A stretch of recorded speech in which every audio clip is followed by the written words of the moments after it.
1 800 000 Kosovars sont appelés aux urnes ce dimanche pour élire leurs députés. 28 partis sont en lice. Le mouvement Autodétermination et son dirigeant Albin Kurti font figure de favoris.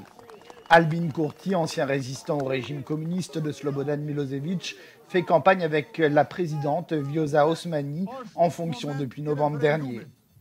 C'est un moment de référendum. Le 14 février, vous déciderez d'un avenir meilleur avec Vjosa comme présidente et moi comme Premier ministre. Et nous serons responsables, dévoués. Nous serons là pour vous servir.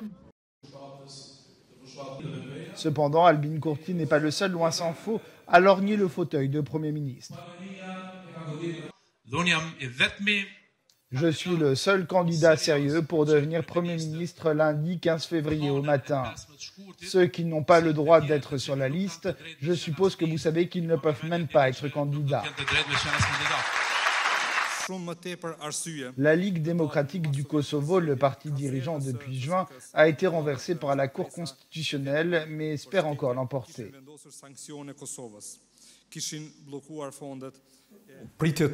Nous espérons clairement être confirmés comme premier parti, et cela par un raz-de-marée. Je garantis que la vérité des urnes pourra être connue dimanche, quand le peuple décidera. Le combat contre la corruption, une économie sévèrement pénalisée par la crise du Covid-19 et le dialogue avec la Serbie seront les principaux chantiers du nouveau gouvernement. La première préoccupation de la population est que le prochain gouvernement s'attaque à la corruption. C'est la plus grande attente. Parallèlement, d'un point de vue international, la priorité est de signer un accord avec la Serbie.